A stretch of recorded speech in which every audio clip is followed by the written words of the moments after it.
Hello. So in this video we're going to talk about Michelanne Forster's play Larnach. Now this is a really fascinating play for me. It's full of a lot of the sort of intriguing things that you love in like one of those late Victorian or Edwardian murder mysteries.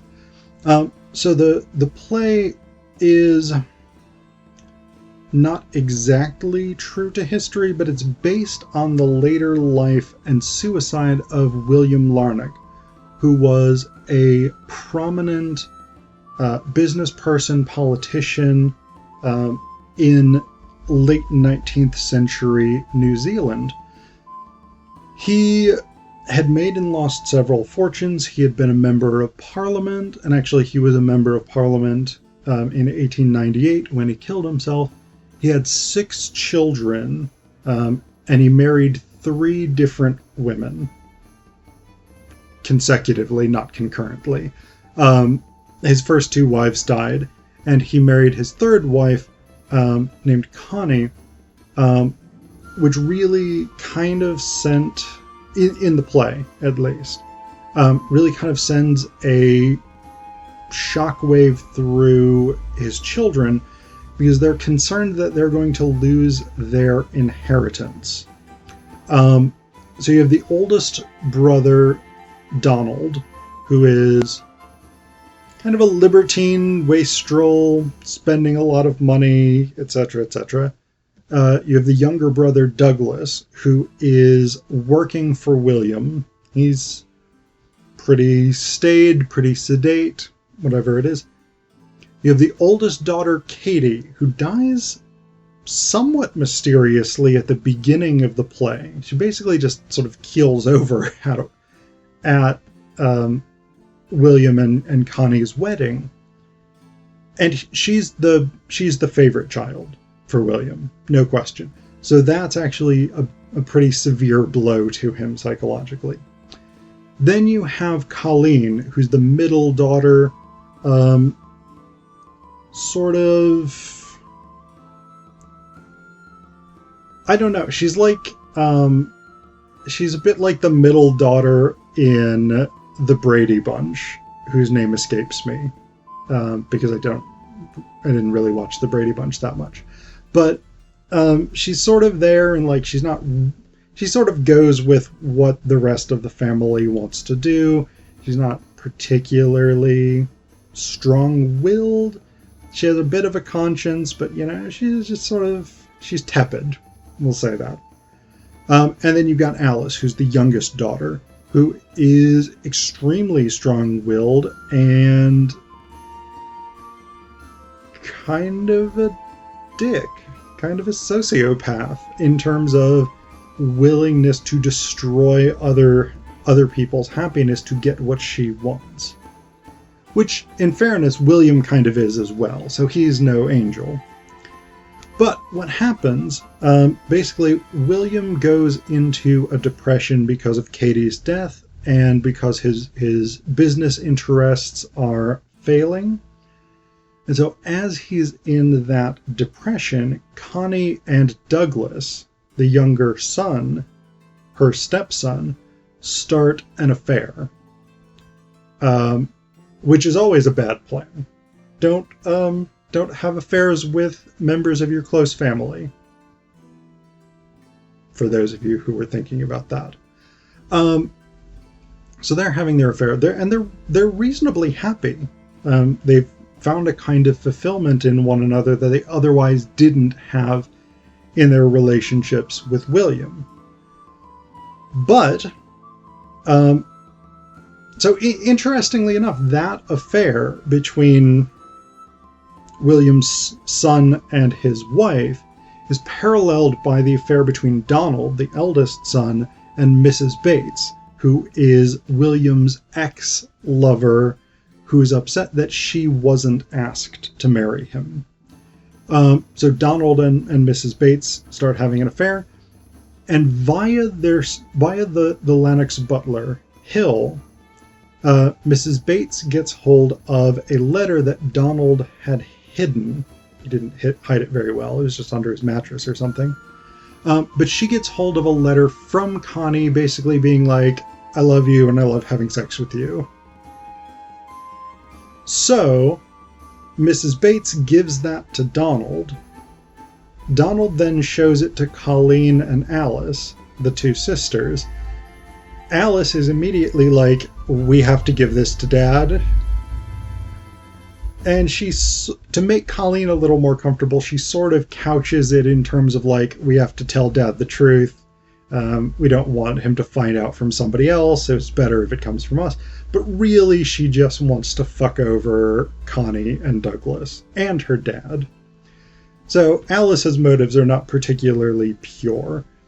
And she does. She gives the letter to William.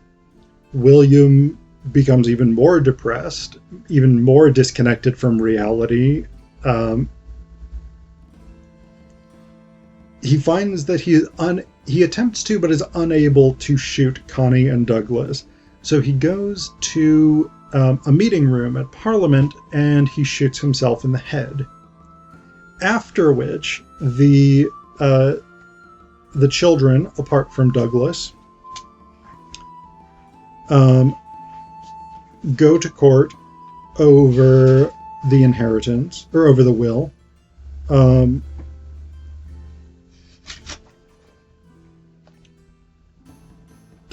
me just find this bit here, because it's... Yeah. So they go to court over the will, which William had rewritten to basically cut them out of it and give Connie 2/3 of the inheritance. So remember, this is the thing that Donald, Alice, and to a lesser extent Colleen have been trying to get. Like, they've been super dedicated to getting this inheritance and making sure that they were going to have all this money. Because of William's bad business decisions, including some choices seemingly deliberately designed just to fritter away money.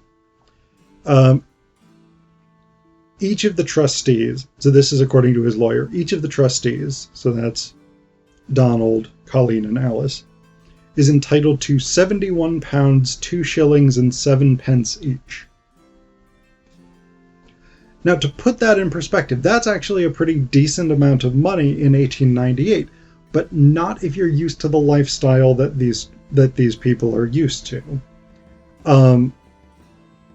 Earlier in the play, talking to Mrs. Bates, Donald said, I forget exactly what the figure was, but I think he said it's impossible to live comfortably on less than £1,000 a year. So £78, 7 shilling, or 2 shillings and 7 pence is going to tide him over for about 37 minutes. So basically that's where the play kind of ends, is the inheritance is virtually nothing. And so these children have destroyed their father, his wife, and their brother basically for nothing. And Connie is now so sort of guilt-ridden and ashamed about all of the things that's happened that she determines to leave Douglas anyway. So she's going to go and basically like live in her brother's house or something like that. So everybody just sort of breaks up and the whole thing is kind of a bust. Now, the reason that I'm really interested in this play, it's a good play and I like it in and of itself, but I've actually what I find really striking about it is the echoes of Euripides's Hippolytus in this play. And I actually intend to write a scholarly article about this at some stage when I've cleared a few of the other scholarly things off my plate. But on the one hand, you've got the basic sort of storyline of like the overbearing patriarchal father figure whose young beautiful wife falls in love with his stepson. So you've got that component, but you've also got a lot of other more sort of minor things here that hint at the Hippolytus connection. So for instance, earlier in the play, Douglas is at least ostensibly dedicated to remaining a bachelor. His sister Colleen in scene 3 is like teasing him about this woman, Miss Culling, who wants to marry him. And he's like, I'm content the way I am, believe me. And she says, bachelors are never content. But we have in Euripides' Hippolytus that strident devotion to Diana. No, Diana is the Roman one. We get that in Seneca. Sorry. Artemis. I can't believe I blanked on the Greek name and went and defaulted to the Roman name for the goddess. But we have Hippolytus' strident devotion to Artemis at the beginning. Artemis being a virgin goddess who is a goddess of chastity, among other things. And that's and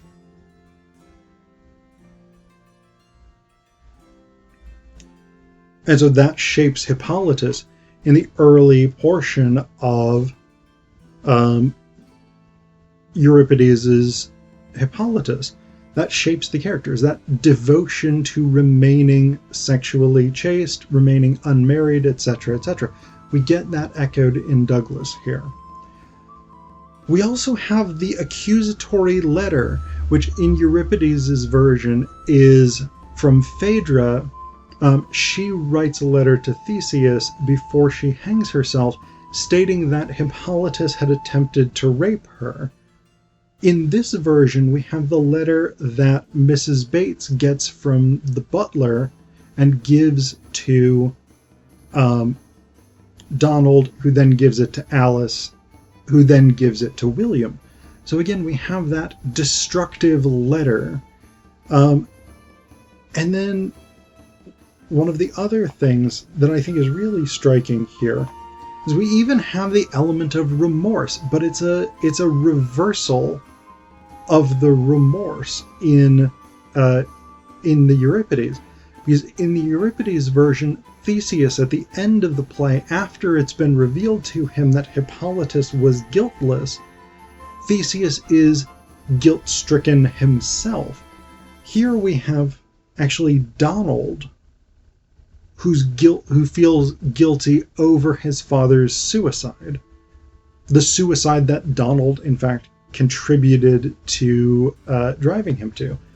Because Donald is talking to Mrs. Bates, and he says, Colleen was right. I should have turned a blind eye. I pushed him over the edge. And so we've got all of these echoes, I think, of Hippolytus in this story that's not overtly an adaptation of Hippolytus, but I think it's definitely an influence that shapes this text. And we've actually got some other references to other classical texts as well. There are Romeo and Juliet references. I see an echo of King Lear, as well as some evocations of Robert Burns' poetry, which is not necessarily that sort of classical high culture, but the Larnachs are Scottish, and so there is that sort of element of Scottish pride. So I think it's a really interesting play that draws on a number of other texts in a way that's not overt, but is really significant for shaping this play.